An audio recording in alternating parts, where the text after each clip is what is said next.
여러분 안녕하십니까? 2019년 2월 8일 금요일 실리콘밸리 저녁 뉴스입니다. 오늘도 비가 내리는 날씨입니다. 비는 23일까지 오락가락하며 계속되겠습니다. 비 지역 기온은 오늘은 36도까지 밤 기온이 내려가겠으며 일요일에는 32도까지도 내려가겠습니다. 최고 기온은 40도 중반대를 보이겠습니다. 감기 조심하시기 바랍니다. 첫 소식은 속보로 전해드립니다. 이달 말 북미 정상회담 장소가 베트남 하노이로 정해졌습니다. 트럼프 대통령이 트위터를 통해 직접 밝혔습니다. YTN이 보도합니다. 그동안 2차 북미 정상회담의 장소를 놓고 관심이 쏠렸는데 어느 도시, 어느 호텔에서 열릴지가 관심사였는데 도널드 트럼프 미 대통령이 오늘 트위터를 통해서 이 장소를 밝혔습니다. 2차 북미 정상회담이 베트남 하노이에서 열릴 것이라고 밝혔습니다. 도널드 트럼프 미 대통령이 트위터를 통해 밝힌 내용인데요. 이 같은 도널드 트럼프 대통령의 발언은 교도통신 외신들이 앞다퉈 속보로 전했습니다. 뉴욕타임스는 이와 관련해서 미국 측이 오는 27일 2차 북미 정상회담 장소로 베트남의 다낭을 선호했지만 북한 측이 하노이를 좀 더 선호했다고 보도했습니다. 하노이에 베트남 주재 북한 대사관이 있어 북한 측이 선호한 것으로 관측됩니다. 앞서서 워싱턴 포스트는 여러 가지 점을 들어서 하노이가 유력할 것이라고 보도를 한 바 있는데요. 자국 대사관이 있는 도시라는 점, 그 다음에 김 위원장의 베트남 국빈 방문 가능성을 타진 중이라는 점 등을 두루 고려해서 북한이 하노이를 최우선 선택지로 보고 있다고 보도한 바 있습니다. 하노이로 장소가 결정됨에 따라서 이제 어느 호텔에서 열릴지가 관심이 모아지고 있는데요. 메리어트와 메트로폴, 쉐라톤 인터컨티넨탈 호텔 등이 유력한 것으로 전해지고 있습니다. 다시 전해드리면 도널드 트럼프 미 대통령이 오늘 트위터를 통해서 2차 북미 정상회담이 베트남 하노이에서 열릴 것이라고 밝혔습니다. 지금까지 국제부에서 YTN 이교준입니다. 2박 3일 동안 북한과 협상을 벌였던 스티븐 비건 대북정책특별대표는 어떤 결과를 안고 돌아왔을까요? 상응 조치가 포함된 비핵화 로드맵을 논의했을 것으로 예상되는데요. 협상 결과가 주목됩니다. YTN이 보도합니다. 스티븐 비건 미 국무부 대북정책특별대표는 지난 6일부터 평양에 머물면서 김혁철 전 스페인 주재 대사와 담판을 벌였습니다. 비건 대표와 김혁철 전 대사는 제2차 북미 정상회담 준비 차원에서 합의문 초안을 작성하는 작업을 중심으로 비핵화 로드맵 작성을 시도한 것으로 관측됩니다. 북한이 취할 비핵화 조치와 미국이 취할 상응 조치를 비교하고 동시적, 병행적 원칙에 맞춰 다시 배열하는 작업입니다. 그러나 비핵화 로드맵 작성은 방대한 작업이기 때문에 비건 대표와 김 전 대사는 원칙적인 차원에서 입장을 교환하고 오늘 27일과 28일로 예정된 정상회담 직전까지 협상을 지속할 것으로 예상됩니다. 평양 방문을 마치고 어젯밤 서울로 돌아온 비건 대표는 오늘 오전 강경화 외교부 장관을 예방하고 김혁철 전 대사와의 협상 결과 등을 설명할 예정입니다. 이어 이도훈 외교부 한반도 평화교섭본부장과 만나 평양 방문 결과를 공유하고 앞으로 공조 방안을 논의할 것으로 알려졌습니다. 비건 대표가 또 천혜성 통일부 차관과도 만날 경우 비핵화 상응 조치의 일환으로 금강산 관광 사업이나 개성공단 재개 문제 등이 거론될 가능성이 있습니다. 미국과 일본의 육자회담 수석 대표가 동시에 서울을 방문함에 따라 오늘 중으로 한미일 육자회담 수석 대표 회담이 열릴 가능성도 큰 것으로 관측됩니다. YTN 김승환입니다. 미국과 중국이 다음 주 베이징에서 세 번째 무역전쟁談판에 나섭니다. 상대국에 폭탄 관세를 매기지 않기로 한 휴전 기간이 20일밖에 남지 않았는데 두 나라 아직 합의문 초안도 못 만든 것으로 전해졌습니다. SBS가 보도합니다. 미국 백악관은 다음 주 14일부터 15일까지 중국 베이징에서 미중 고위급 무역 협상이 열린다고 발표했습니다. 미국 대표에는 라이트하이저 무역대표부 대표 문우신 재무장관과 함께 농무부와 상무부 등 관련 부처 차관들이 포함됐습니다. 고위급 담판에 앞서 11일에는 차관급 회담을 통해 사전 조율에 나섭니다. 이번 무역 담판은 두 나라가 다음 달 1일까지 관세폭탄 부과를 유예하고 협상에 나서기로 한 지 세 번째로 열리는 겁니다. 앞서 미중 대표단은 지난달 7일과 지난달 30일 각각 베이징과 워싱턴에서 회담했지만 현재로서는 타결을 장담하기 어렵다는 게 미국 내 기류입니다. And I want to say all the issues are on the table. You know, your structural, so-called structural technology, transfers, IP theft, cyber hacking, enforcement is really, really, really important. 월스트리트 저널은 협상 시한이 3주 앞으로 다가왔지만 양측이 계략적인 합의서 초안조차 마련하지 못한 상태라고 보도했습니다. 당초 2월 말로 예고됐던 미중 정상회담도 불투명한 상황이어서 이번 3차 담판 결과가 무역전쟁 재개 여부를 사실상 판가름할 거란 전망도 나오고 있습니다. 워싱턴에서 SBS 손성민입니다. 올해부터 가주의 교통안전법 처벌 기준이 대폭 강화돼 운전자들은 각별히 주의해야 합니다. 벌금액이 상향됨은 물론 의회에서는 상습 음주운전자를 중범죄자로 엄하게 다루는 법안이 추진되고 있습니다. 어제 가주 하원에 따르면 전날 소개된 AB401 법안은 최근 10년 사이에 음주운전으로 4차례 적발된 운전자를 해당 지역 검찰이 중범죄자로 자동 기소하도록 규정하고 있습니다. 단순히 벌금과 면허 취소, 차량 압류만으로는 습관화된 음주운전의 폐해와 위험성을 해소할 수 없다는 이유에서입니다. 이어 자동으로 면허가 취소됨은 물론 기소된 뒤에는 180 이상 1년 미만의 징역에 처해지고 390에서 1,000달러의 벌금이 부과되도록 법안을 상정했습니다. 음주운전 초범 등에 대한 처벌도 강화해 법 시행일을 기준으로 최근 10년 이내에 음주운전 기록이 있다면 차량 압류에 드는 비용을 차량 소유자 부담으로 하도록 했습니다. 현행법은 5년 이내 음주운전 기록을 기준으로 가중 처벌하지만 AB401은 10년으로 기간을 늘렸습니다. 첫 번째 위반의 경우는 경중에 따라 30일에서 90일간 차량을 압류하고 두 번째 위반하면 90일에서 180일 동안 차량을 압류한다는 내용도 포함됐습니다. 주류 교통학교 등에 따르면 벌금 원금과 각종 행정수수료 등을 합한 벌금 총액 기준으로 적색 신호등 위반은 지난해 평균 533달러에서 올해 900달러로 68% 오른 것으로 알려졌습니다. 학생들이 승하차 중인 스쿨버스 추월도 675달러 선이던 벌금이 올해는 885달러로 강화됐으며 이동 안전띠 미착용도 600달러에 육박하게 됐습니다. 여기에 운전면허를 소지하지 않고 운전하면 250달러, 바뀐 주소지를 미신고하고 운전해도 230달러 등의 벌금이 매겨지는 등 운전과 관련해 미리 조치해두지 않으면 난감한 상황에 빠질 위험도 커졌습니다. 운전 중 손에 셀폰을 들고 있기만 하고 사용하지 않더라도 운전 중 셀폰을 쥐고 있으면 안 되지만 벌금은 첫 적발 시 평균 76달러, 두 번째는 190달러 선인 것으로 드러났습니다. 대신 요즘 대중화된 무선 이어폰 등을 귀에 착용한 채 운전을 하면 178달러 선의 벌금을 받을 수 있다는 설명입니다.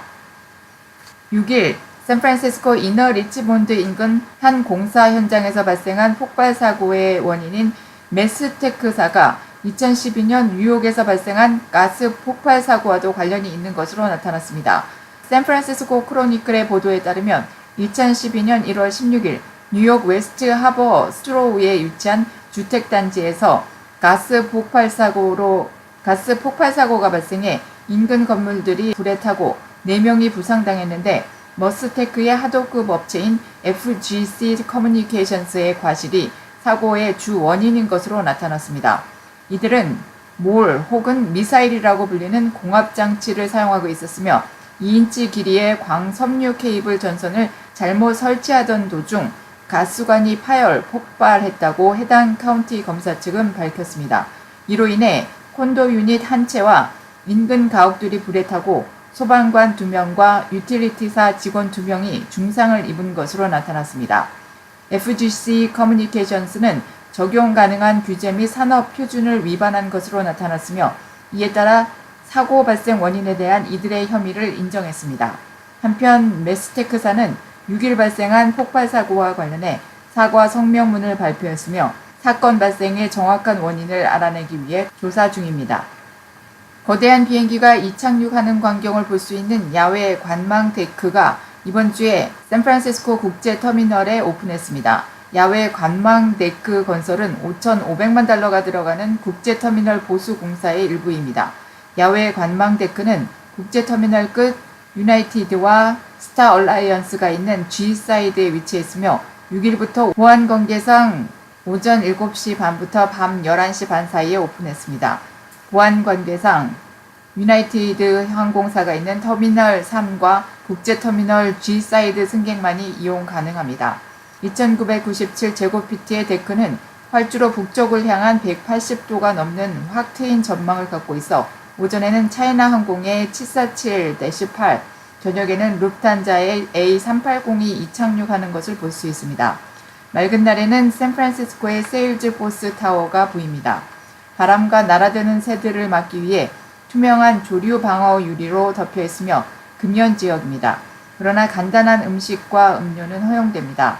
공항 측은 야외 관망 데크 건설이 총 5,500만 달러가 들어가는 샌프란시스코 국제 터미널 보수 공사의 일부라고 설명했습니다. 공사에는 다수의 디자인 회사와 건축 회사가 참여하고 있다고 했습니다.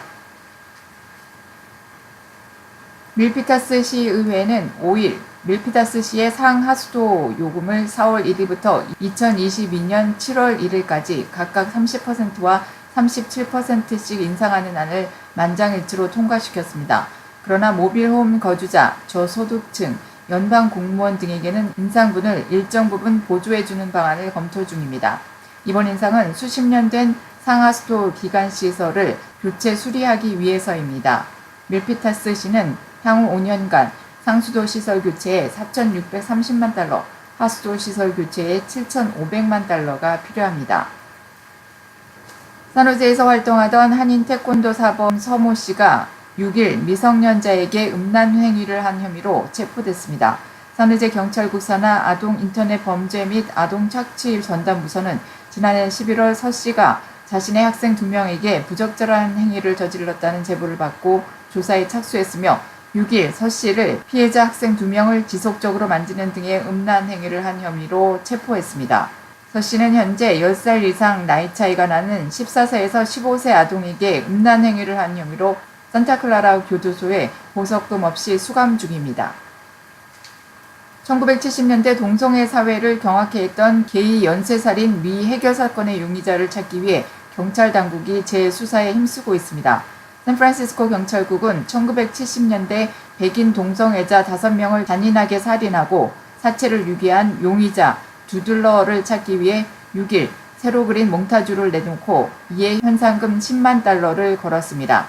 새로운 몽타주는 사건 당시 생존자 2명의 도움으로 그려진 용의자의 모습을 시간의 흐름에 맞게 재창조한 것으로 현재 60에서 70대일 것으로 추정되며 민머리에 흑인 모습을 하고 있습니다. 사건 당시 두들러는 음식점과 술집 등지에서 백인 동성애자로 보이는 남성들에게 잠자리를 가지자고 유인한 후 칼로 찔러 잔인하게 살해하고 시신을 해변과 공원 등에 유기한 것으로 밝혀졌습니다. 이에 당시 생존자 3명이 사건을 증언했으며 경찰 당국은 이들 중 2명의 신원을 찾기 위해 조사 중입니다. 추방 대상 이민자들도 2,000달러만 내면 어렵지 않게 운전면허증을 받아왔던 것으로 나타났습니다.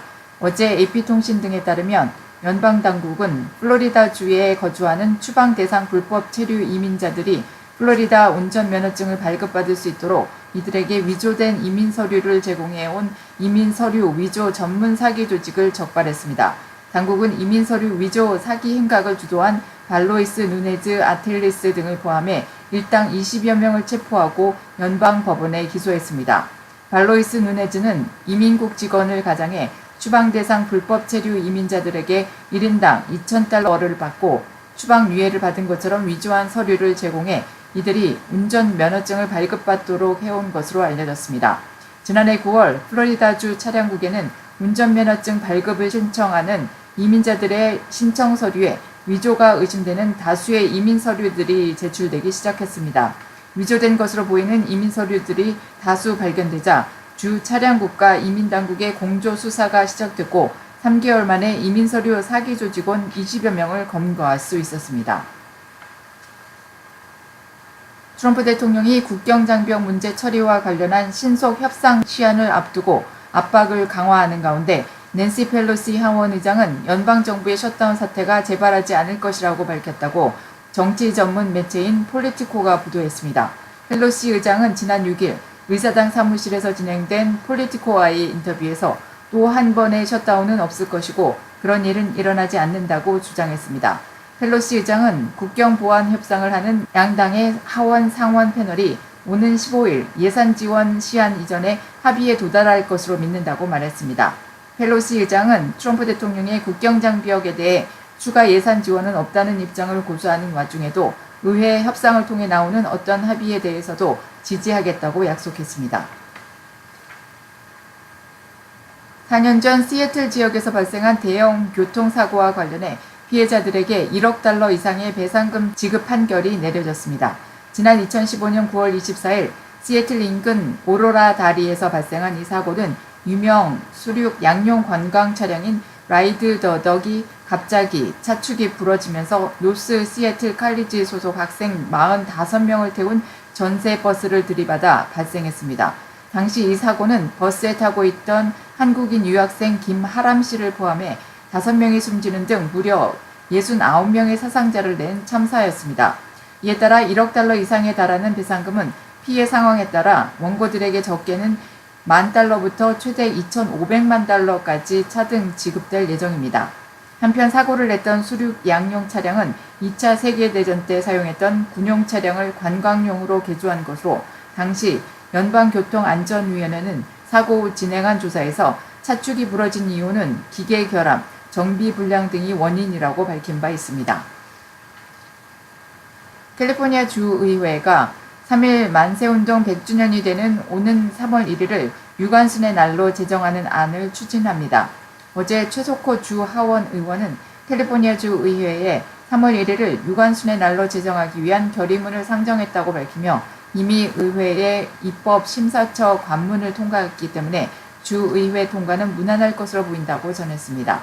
최 의원은 유관순의 날 제정 결의문을 소개하면서 유일한 한인 주의원으로서 가주의회에서 한국 역사 관련 안건들을 소개할 수가 있어서 기쁘다며 지난해 한 차례 11월 9일을 부산 안창호의 날로 선포하는 결의문을 소개한 바 있는데 이와 같이 한국 관련 입법이나 결의안 채택의 의미는 가주 전역을 대표하는 상하 의원은 물론 주 전체 시민들에게 한국을 직간접적으로 알리는 기회가 되고 있다고 설명했습니다. 모텔을 운영하는 50대 한인 여성 사장이 정신질환자가 휘두른 칼에 난자당해 무참하게 살해되는 사건이 발생했습니다. 워싱턴주 현지 경찰에 따르면 워싱턴주 서남부에 위치한 에버딘의 게스트하우스 모텔 업주인 김성실 씨가 지난달 30일 업소 사무실에서 이 모텔에 투숙한 여성인 브리아 제시 데너에게 수차례 칼에 찔려 사망했습니다. 경찰에 따르면 정신질환 전력자인 데너는 지난달 30일 오후 4시쯤 모텔 사무실로 들어와 책상에 앉아있던 김 씨를 다짜고짜 칼로 찔렀고 김 씨가 바닥에 쓰러지자 발길을 돌렸다가 이내 다시 돌아와 수차례 더 찔렀습니다.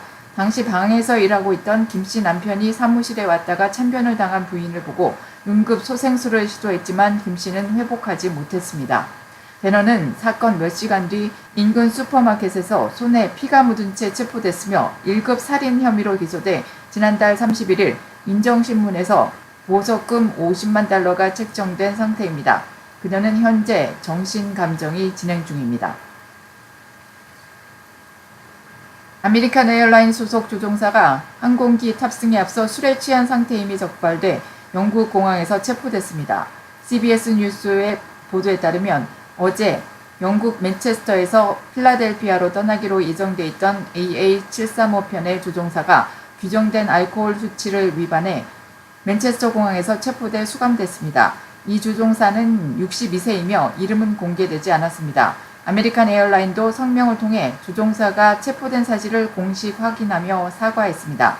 조종사가 체포되면서 AA735편의 운항은 취소됐고 승객들은 다른 항공편을 다시 예약해 필라델피아로 향했습니다.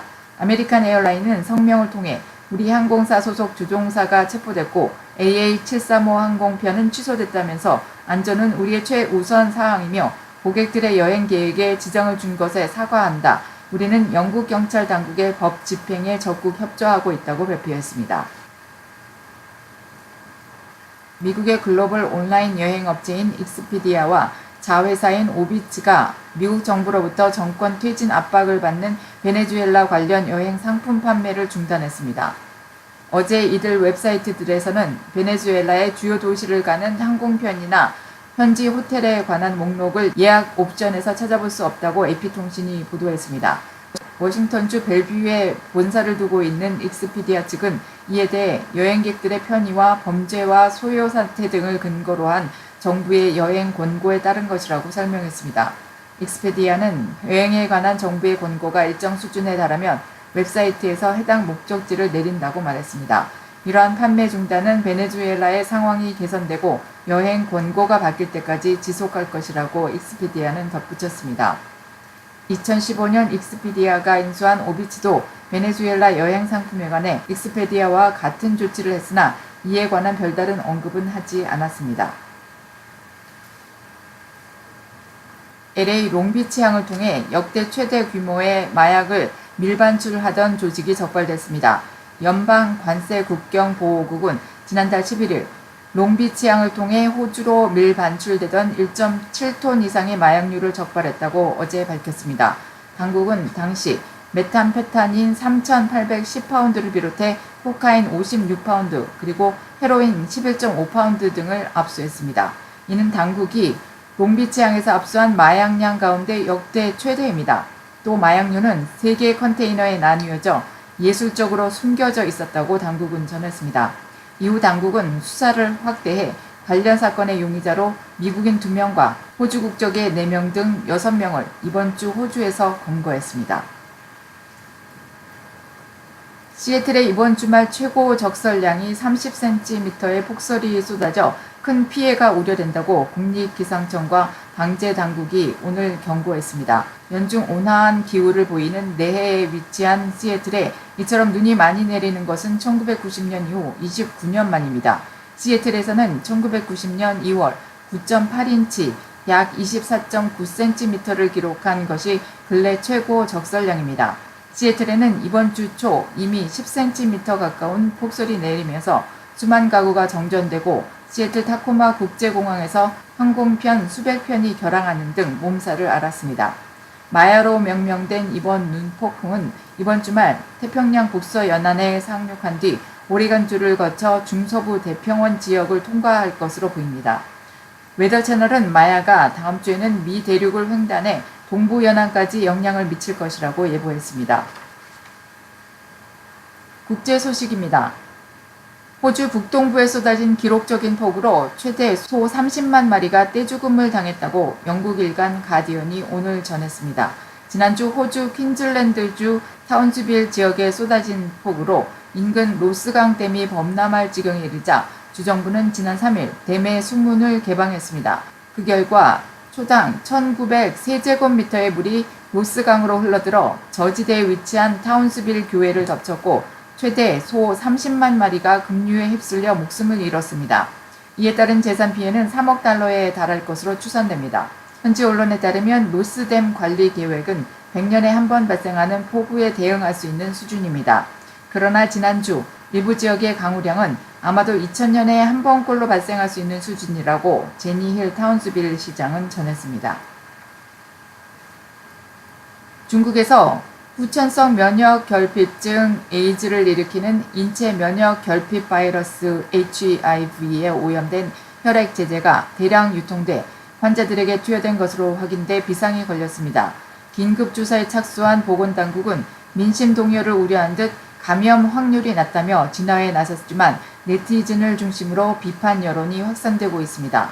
중국 국가위생건강위원회는 지난 6일 홈페이지에 긴급 발표문을 올려 상하이 신징의학이 만든 정맥주사용 면역글로불린이 HIV 양성 반응을 보였다는 보고가 접수돼 이미 해당 주사제를 맞은 환자들을 대상으로 모니터링을 강화할 것을 전국 의료기관에 지시했다고 밝혔습니다. 당국은 또 상하이 신징의학에 해당 주사제 생산 중단과 함께 전량 회수토록 조치했습니다. 문제가 된 주사제는 장시성의 한 병원에서 HIV 양성 반응이 나온 것을 확인하고 보건당국에 보고한 것으로 전해졌습니다. 혈액을 원료로 만드는 면역글로불린은 백혈병 환자 등 면역력이 저하된 환자들에게 투여되는 혈액 제제입니다. 파문을 일으킨 상하이 신징의학은 2000년 설립된 국영업체로서 중국 혈액 제제 시장에서 두 번째로 큰 업체입니다. 2015년 3월에도 품질 문제로 상하이 보건당국으로부터 경고를 받은 적이 있습니다. 한 소식통은 중국 공산당의 주요 지지 기반인 중산층이 식품 안전과 공해, 보건 문제를 제대로 다루지 못하는 당과 정부에 비판적인 경향을 보이기 시작했다면서 무역전쟁과 경기 침체 우려로 가뜩이나 민심이 좋지 못한 상황에서 연 인원 30억 명의 이동으로 전국적인 여론이 형성되는 춘제 연휴에 의약품 파동까지 불거져 시진핑 지도부가 곤혹스러운 처지에 몰리게 됐다고 말했습니다. 한국 소식입니다. 김정은 북한 국무위원장이 인민군 창건 71주년을 맞아 8일 인민무력성을 방문하고 군의 경제건설 참여를 강조했다고 조선중앙통신이 전했습니다. 김 위원장은 축하 연설에서 인민군대에서는 특유의 투쟁과 창조력을 발휘함으로써 국가 경제발전 5개년 수행의 관건적인 해인 올해에 한몫 단단히 해야 한다고 말했습니다. 김 위원장은 핵무력에 관한 언급은 하지 않은 채 현대적인 요구와 양상에 맞게 훈련 내용과 방식을 끊임없이 개선해야 한다며 원론적인 수준의 국방력 강화를 주문했습니다. 아르헨티나 주변 해역에서 조업 중이던 한국 오징어잡이 어선이 현지 당국의 배타적 경제수역 침범 혐의로 납부됐습니다. 한국 시간 8일 해양수산부 등에 따르면 사조 오양 소속 트롤어선 한 척이 이날 오전 7시쯤 아르헨티나 경비대에 납부돼 현지 항구로 이동 중입니다. 이 어선은 아르헨티나 포클랜드 주변에서 오징어를 잡던 중이었던 것으로 전해졌습니다. 배에는 한국인 10명을 포함해 선원 44명이 타고 있었습니다. 홍역 유행 지역인 경기도 안산에서 사흘 만에 홍역 확진자 1명이 추가로 발생했습니다. 경기도의 경우 이달 11일 시흥에서 1명의 어린이가 감염된 데 이어 17일부터 안산의 한 어린이 관련 시설을 중심으로 지금까지 8명의 환자가 발생했습니다. 경기도는 8일 어제 안산에서 1세 남자 어린이가 추가로 홍역에 감염된 것으로 확진됐다며 이 어린이는 기존 감염 확진자의 가족이다라고 밝혔습니다. 이번에 추가 확진자가 발생한 것은 지난 4일 밤 30대 여성이 확진 판정을 받은 이후 사흘 만입니다. 이에 따라 안산과 시흥 지역에서 지금까지 발생한 홍역 환자는 모두 19명으로 증가했습니다. 도는 안산, 시흥 홍역 환자 가운데 현재 14명은 퇴원하고 2명은 입원 치료 중이며 3명은 자택에 격리된 상태라고 밝혔습니다. 아울러 현재 기존 홍역 감염자들과 접촉한 2,807명에 대한 감시 활동을 계속하고 있다고 덧붙였습니다. 대사관 앞에서 불법 집회를 한 혐의로 진보성향 시민단체 관계자들이 벌금형을 확정받았습니다. 1심 법원은 2분에서 5분이라는 짧은 시간 동안 집회가 벌어졌고 경찰이 다수 배치돼 있었다는 점을 들어 미 대사관의 안전을 해칠 우려가 없어 무죄라고 판단했지만 2심과 대법원은 안전을 해칠 가능성이 충분히 있었다며 유죄를 선고했습니다. 대법원 일부는 집회 및 시위에 관한 법률 위반 혐의로 기소된 코리아 연대 공동대표 35살 양모 씨와 45살 회원 김모 씨의 상고심에서 각각 벌금 300만 원과 200만 원을 선고한 원심 판결을 확정했다고 밝혔습니다. 두 사람은 2015년 8월 17일 서울 종로구 미국 대사관 앞 노상에서 미군은 탄저균 가지고 떠나라, 을지 연습 중단하고 떠나라 등 구호를 외치면서 집회를 한 혐의로 기소됐습니다. 김 씨는 그해 6월 10일, 양 씨는 6월 13일 같은 장소에서 같은 내용의 집회를 연 혐의도 받았습니다. 이상 2019년 2월 8일 금요일 실리콘밸리 전용 뉴스를 마칩니다. 이번 겨울에는 비가 참 많이 왔습니다. 건조했던 베이 지역에 해갈이 돼서 물 부족 사태를 겪지 않을 것으로 예상돼서 참으로 감사한 일입니다. 우리들의 마음도 이같이 해갈될 수 있는 무언가를 찾을 수 있는 주말 되시기 바랍니다. 청취해주시는 여러분 진심으로 감사를 드립니다. 여러분의 진심 어린 좋은 의견을 항상 기다리고 있습니다. 이메일 siliconvalleykoreannews@gmail.com으로 보내주시면 감사하겠습니다. 편안한 저녁 되시기 바랍니다.